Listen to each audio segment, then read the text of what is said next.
get involved in this very critical, serious, private member's motion.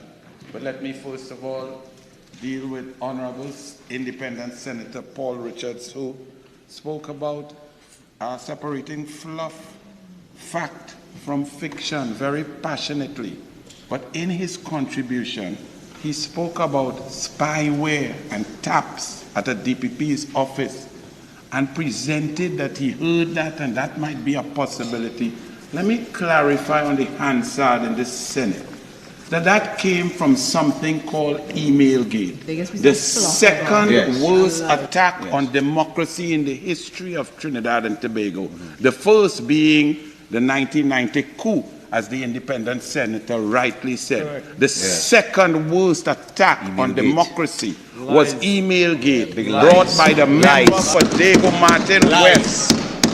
Diego Martin West, who is now the Prime Minister of Trinidad and Tobago. It was a total sham, total falsehoods. 29 of the 31 things that he described as emails were not even emails because they did not have enough characters, so to be. It could not enter any cloud, whether rain cloud, AI cloud, or anything. It was totally false, totally wrong, totally fabricated. And for an independent senator to come here and talk about that from a position of respectability, to pretend and give to the population somehow that there was some truth to that in 2023 is untoward. So I put it on the record that Emailgate, spyware in the DPP's office was a figment of the imagination of a member of parliament who should know better, and that's why we're here to debate. Shame.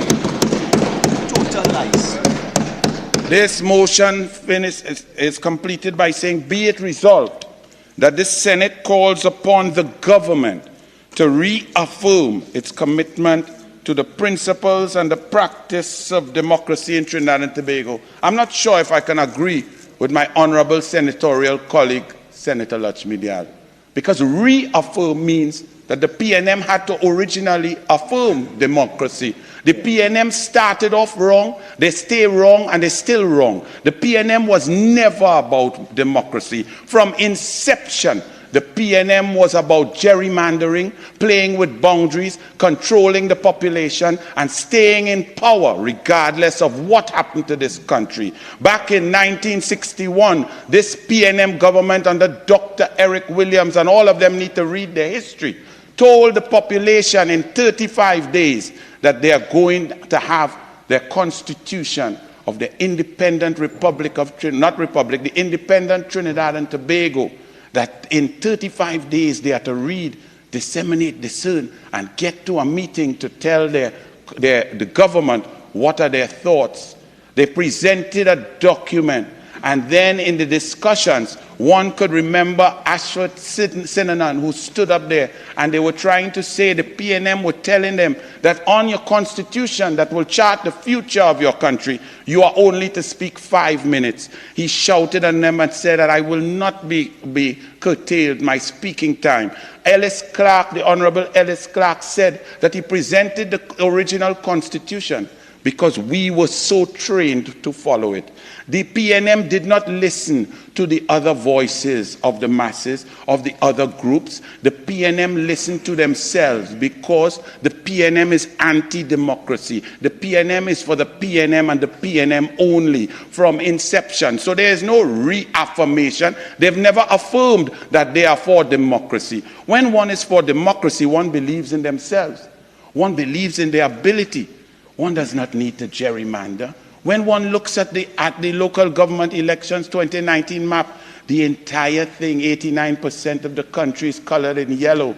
But because of the machinations of the PNM, they say they win 7-7, even though they lost 15 burgesses. So your eyes see something that appears different because of the essence and the genesis of the PNM.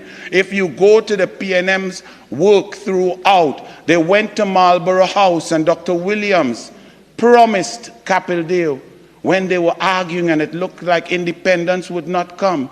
because of the boundaries in the East-West corridor, where Capildeo said, this is not fair. Well, let's get an independent international organization to go through the country scientifically with population and create constituencies and so on, so that an election will be fair. Now, poor Capildeo, he believed a PNM leader, just like the country believed for a while Emailgate. The country believed that the current Prime Minister was there to fight corruption. The country believed that the current Prime Minister is for democracy. Yeah. The country believed a lot of people who tell untruths, especially in the leadership of the PNM. And Capildeo, for the good of Trinidad and Tobago, just like Bastio Pandey in 2001, when he was summarily kicked out of office based on a statement and an analysis from the foreword of our Constitution on moral and spiritual values. Where have you ever heard an incumbent kicked out or losing a battle when there is a tie? In a boxing match, if the scores are tied, the world champion remains the world champion. But not in Trinidad and Tobago under the PNM. There is no democracy. There is no independence. And Trinidad and Tobago is where we are now because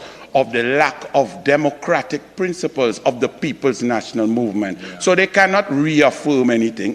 They reaffirm that they want to win election by any means necessary. Yeah. Yeah. And this is the problem. Yeah. You can talk about the voter machines that came in, and A.N.R. Robinson won his seat.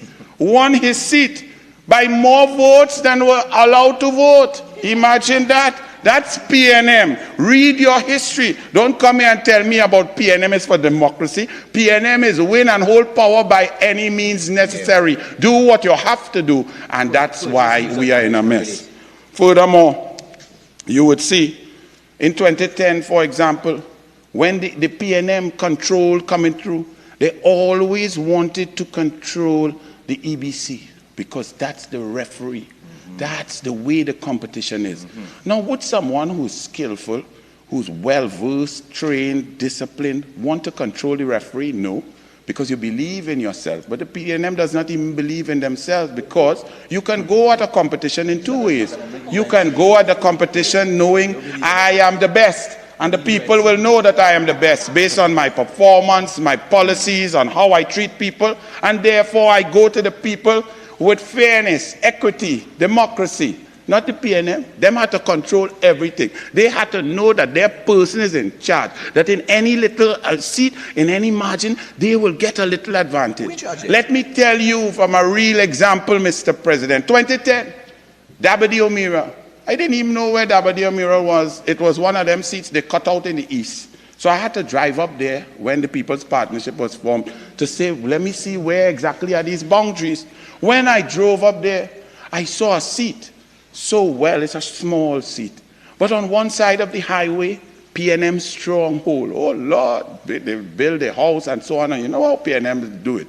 Yeah. And on the other side, a stronghold for the UNC and the COP and so on. Lo and behold, election call. And there are 18 polling divisions. And you say that you had an independent EBC, right? Never mind all the seats in the East-West corridor. You can go so and you see a little bit of red and them win. Everybody else lost, right? But let's just go with that. And you came there and I said, listen, 18 polling divisions, I'm going to leave at 6 o'clock on the dot, stop in one in Malabar, then go across to Karapo.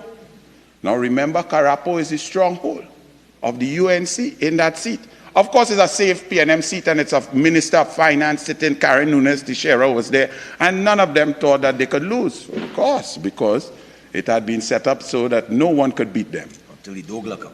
But there was a gentleman at the helm of the EBC who many people thought was independent, because many people, and we hear debates here, that people who don't get a PNM card, they're independent. They're not really PNM, but when you see how they act and you have an interaction with them, you realize how dangerous the situation is in Trinidad and Tobago at every level. So I agree with Independent Senator Richards, that it's not only the government, but the PNM has been in power so long the poison that has dropped from the balisade poison into the water of our democracy has dissipated throughout all levels. So therefore, you have to find all of the poison where it is.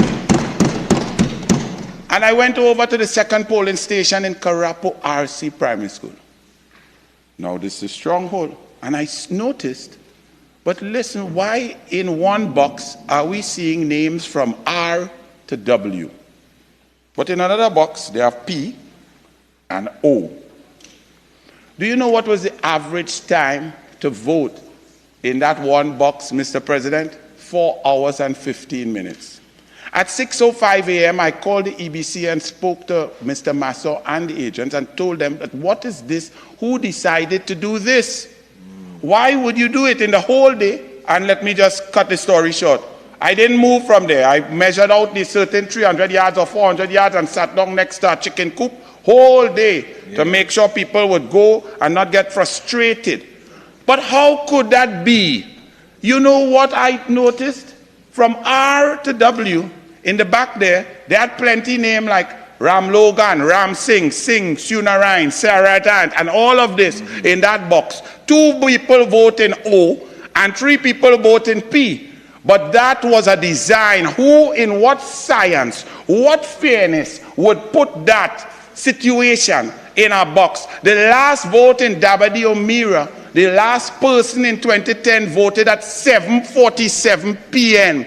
That is PNM science for you. The election was called at 9:20 p.m. and not one result from Dabadi O'Meara had flashed through TV6 screen yet, because the voting was now starting. That's the essence of PNM's machinations to win elections without performance, without policy, without care. They just want to win by any means necessary. Another example was 2015. One thing PNM have good, I must tell all you. I in politics, and I try to mimic the PNM political machinery. It's amazing. The PNM not scientific with COVID, we go dead. The PNM not scientific with economics, we go bust. The PNM not scientific with the energy sector, we broken. The PNM not scientific with US dollars, we can't get none. But with getting out vote, knowing where the vote is, sending the car, putting the street captain, and pulling number and pulling out, oh Lord, PNM good. And so therefore, in 2015, when the EBC alerted the PNM and the PNM only, see, this is the key. If it rain and it flood, and you're alerting everybody, then you could say there's fairness and equity. But the PNM, who knows exactly how the vote's going down to the last vote, realizes curtail coming. The EBC suddenly calls them and say, hey, we go give all their next hour and don't tell the UNC nothing. And then the PNM celebrate like they win. That is not a victory. That is like cheating and taking steroids to win a race. What are they going to celebrate? That is called cheating. So that was 2015. 2020, they make it worse now. Instead of just a general undercover PNM, they appoint the niece of a former sitting minister and the best friend of the Minister of Education. Senator, I'm talking point of order. what he's on a point of order, 46.6. But also, this is not a substantive motion against the EBC. What the member is doing, he is using his time and his presentation to attack an independent institution. Okay, have a members. Senator Mark.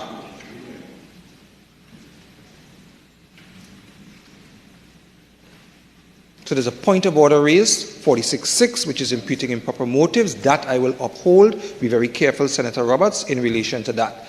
In relation to the other comments that is attached to that particular standing order, just be mindful as to how far out you go. Yes. The motion speaks to the independent institutions and the democracy of such, so just be careful of the boundary lines. Continue. Have no fear, right? Do you have a point of order? Right. Have a seat, everyone. Mark is okay, I can leave. That it was not a substantive motion. Mr. President, I'm putting it to you. This is a substantive motion, and you have approved it. No, Mr. President, this is a substantive motion. Okay. Right? It's a substantive. Have a seat. So I have spoken to the point of order raised and the comments attached. Therefore, to it, Senator Roberts, continue. Thank you, thank you. Thank you, Mr. President. And I have a lot to go. It's not on the EBC, it's on the PNM. That's what I'm dealing with. The PNM's appointment. Let me put it this way. If Kamala Prasad Visasar's Prime Minister had appointed Anil Roberts' niece as the head of the EBC, it would have a riot. If Right. Kamala Prasad... So again, Senator Roberts, that is the line that you're going down that speaks to the imputation of improper motive. So that particular line in relation to dealing with that institution, the appointments thereof, just be extremely careful. Senator Mark, I've spoken and I have ruled. Senator Roberts, continue. Mr. Vice President, I move on. Point made. That's why they jumpy, because they need that. The point is, they need that to win. They can't have it independent. They can't have it normal, because they're not good. They're just not good. If we want to look at quickly 2021, the PNM government executive is instructing an independent, as the minister jumps up to say, an independent institution is not to take instructions from the executive in a country that is practicing separation of powers, but right here before our eyes, the PNM government instructed the EBC how to divide up Tobago, how to divide the seats, where to divide it, and where the three are going. Have a seat. Have a seat. Yeah. Have a seat. Thank you. Point of order. So, EBC delivers an order to the Parliament. members, The EBC. Senator Mark and Minister of Tourism. Minister of Tourism, have a seat, please. Senator Mark, again. I'm not going to say this again. I am on my legs. There's a point of order raised. You do not shout across the floor.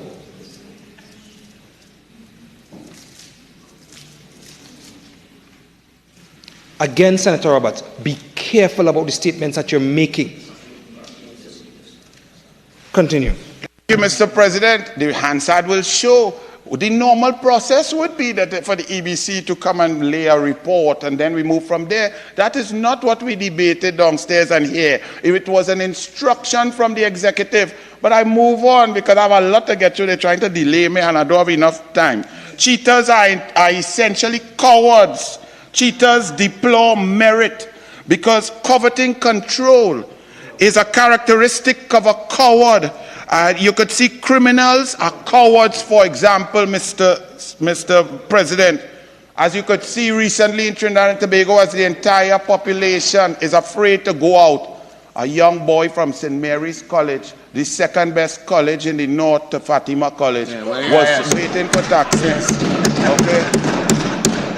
But this young man, Well said. this young man, a great young man, knowing and studying, taking care of his mother and so on, the criminal cowards used him as a shield because cowards are criminals, cheaters are cowards, and cheaters are criminals. So the PNM passionately pursues control. Point of order, 46. Leave Sheena. No, pardon me? No. Just be careful about the words that slip out. Just be careful. We don't say the words leave sheet now. Remember, this is an echo chamber, so things will come forward. Just be mindful of where we are. Point of order. 46.6, I'm having great difficulty in tying this into the debate. I think he's going too far. Okay, so I've ruled on that. That is imputing improper motives, Minister. 46.1 is relevance. Again, for Senator, as I've indicated, just be mindful of the boundary lines. Continue.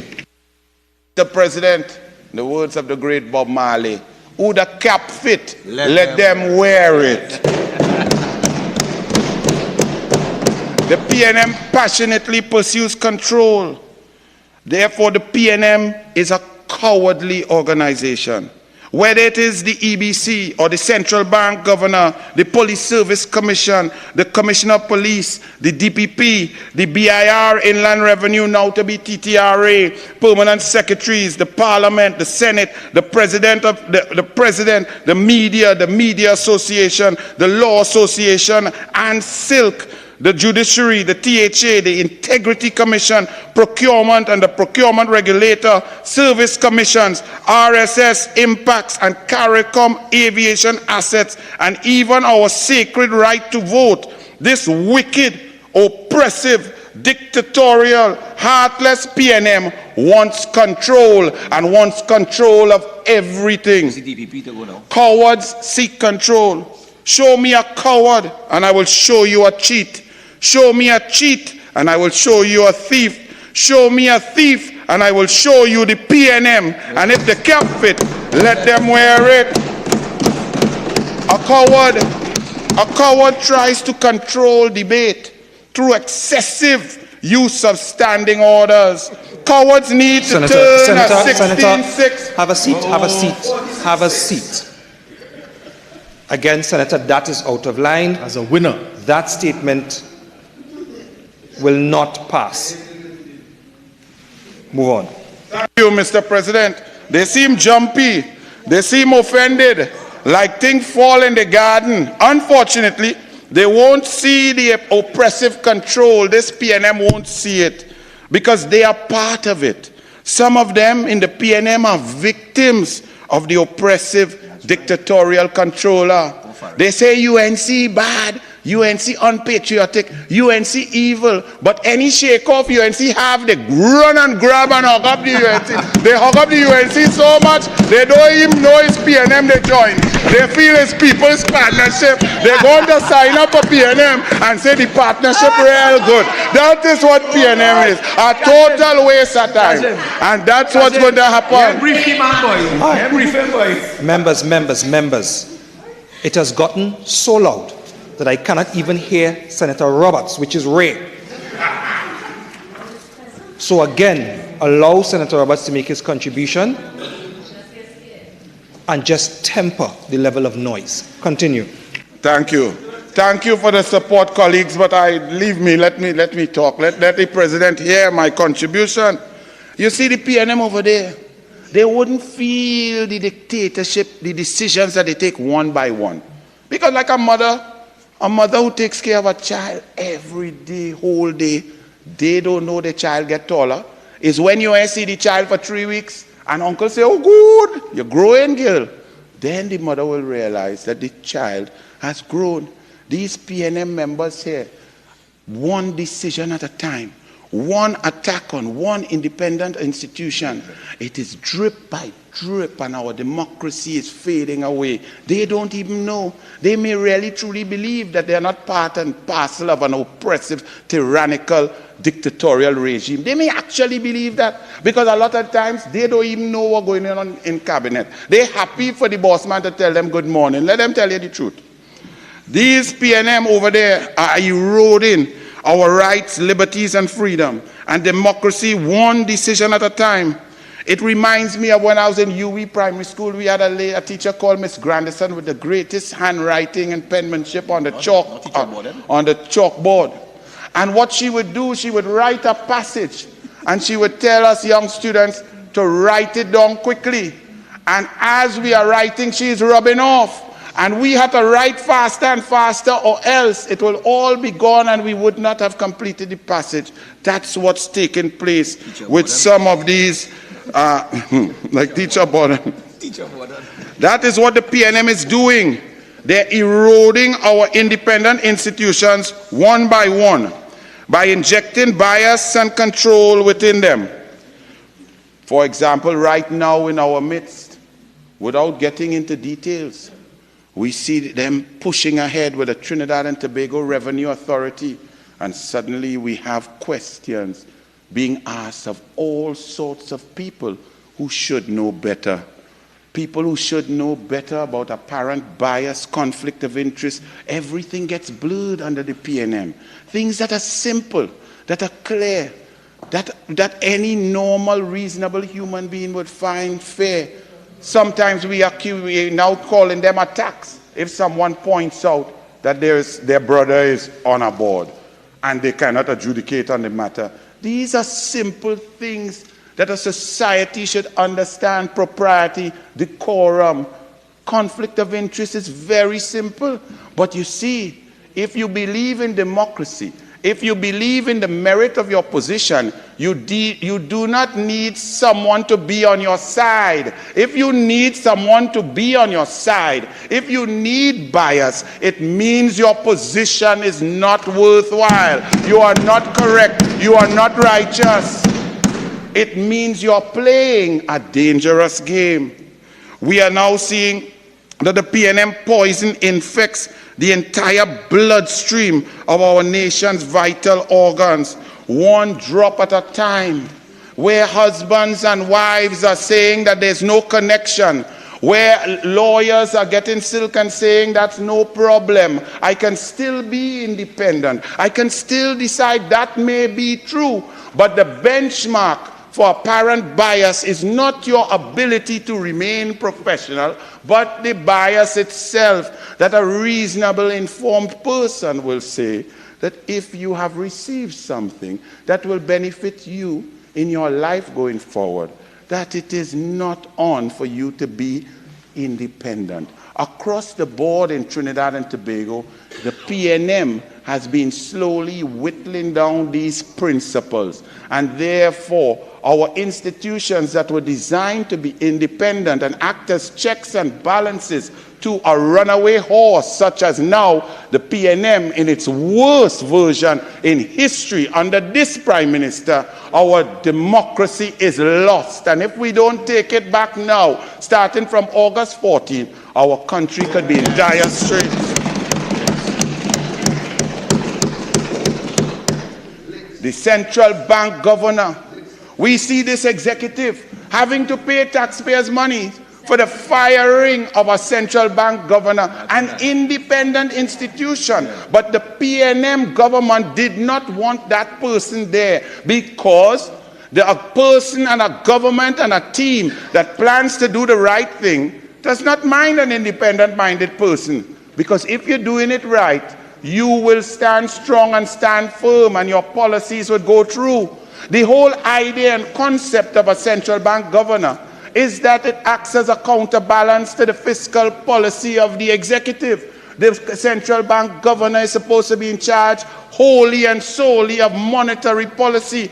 But after a licking that the PNM got in 2019 in the local government elections, where they lost 16 burgesses and they lost a corporation to come up 7-7, and the whole map was yellow, all of a sudden they decided, hey, we have to change from cotton $100 bills to polymer. And Granny Tanti had to line up in hot sun across Trinidad and Tobago with $100. And you know what?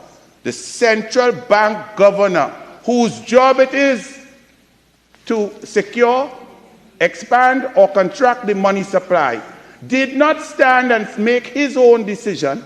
The central bank governor, who was put there by the PNM, replacing another one who they now have to pay off, he said, and I quote, the national security issues brought about by the government mean that we must do this. That's not his place, was not his place, was not his job. He was espousing the policy of the executive, fiscal policy, national security policy, when his job and his job alone is to deal with the money supply. That's when Balize poison gets into independent institutions. So while citizens were suffering and having to rush to go to put themselves at risk of bandits robbing them with the cotton notes, the central bank governor just did what the people who appointed him told him to do.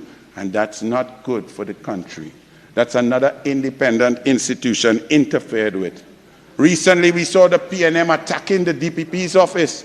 We saw this PNM sit down, and we came to the I believe 47. I believe the matter is sub judice. I'm not sure whether he's still on it, but I'm speaking of the matter of the central bank governor, which I believe is under appeal. You believe? Okay, so Again, you stand by your words in relation to, well, you're moving on from the point to the central. Okay, continue.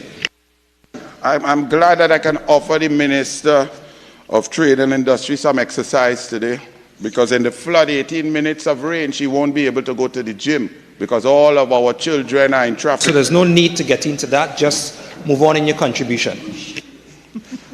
We see now that this PNM government wants to usurp the authority of the independent DPP.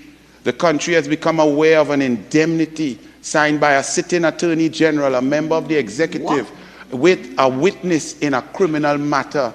That is not on.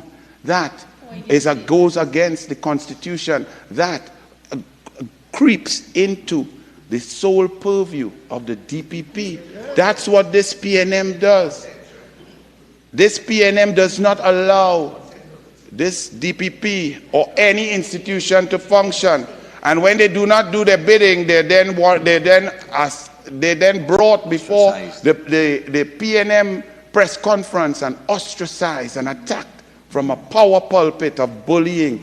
That's not good for democracy. So when I hear about attacks on independent senator by independent Senator Paul Richards, I hope that he's stating that the Honorable Prime Minister and member for Dago Martin West is the greatest proponent of attacks on independent institutions in this country. And it's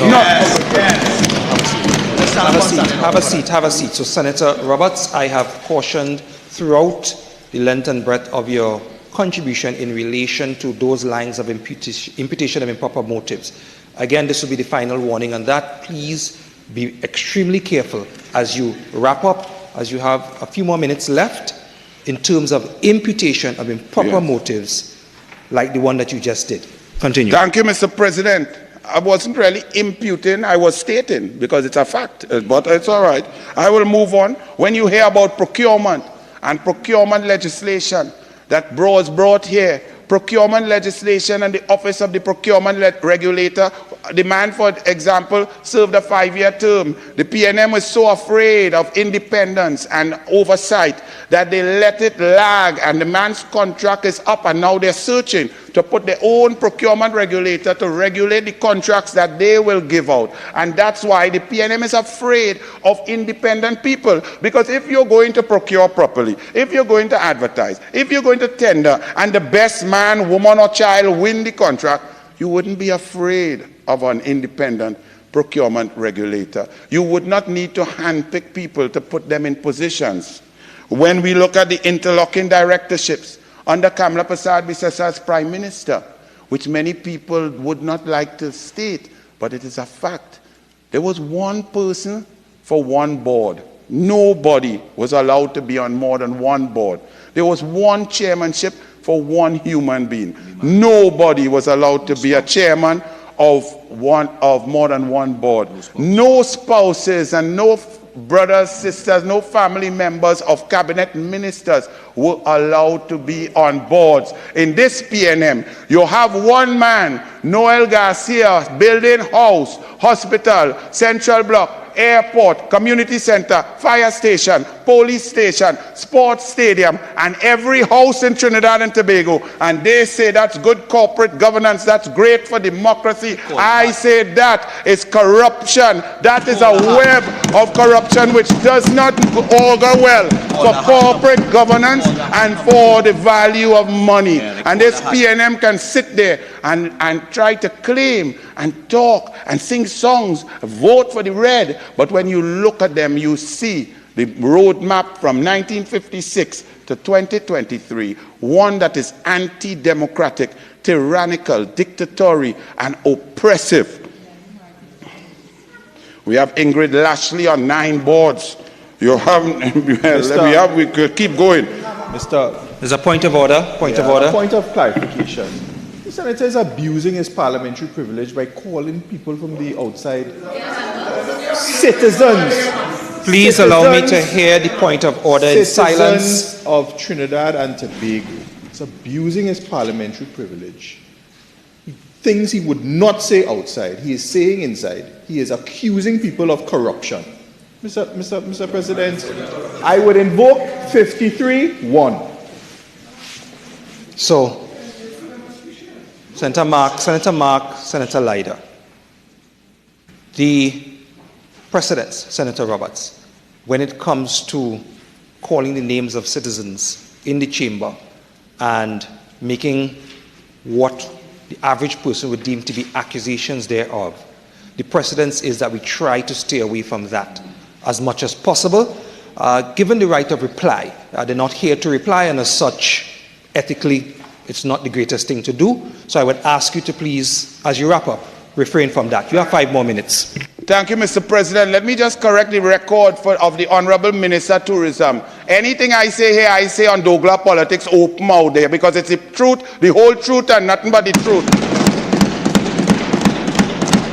I don't receive 30,000 from NLCB to bad talk people and then have to apologize to them. Understand that. So everything I say here is absolute fact. Ingrid Lashley is on 9 PNM boards. Newman George is on 7 PNM boards. Noel Garcia spent out every cent that they in PNM. They have no intelligent engineers or nobody who could build nothing except Noel Garcia. So I don't need any protection in here. I am not the email gate man who comes downstairs to lie on people.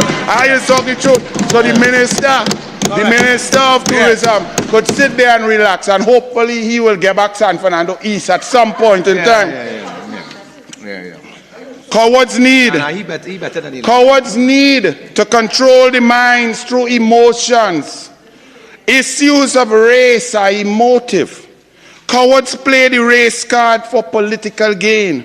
The PNM's only card is a bad card of race. The PNM are cowards. They control every institution, but the only thing the PNM cannot control is the people's finger. And be it local government election or general election, the licking will come better than KFC finger licking. So bring it. They pretend they're excited about an election that the UNC had to go to court to fight them to call. Now they're pretending they have election fever and they're excited. The UNC shake off don't even know what is PNM and partnership. The next one don't know if he's an economist or a banker. Good luck to them, because the one thing that will ensure democracy is the people of Trinidad and Tobago who will vote you out come August 15th. Thank you, Mr. President. Senator Hislop.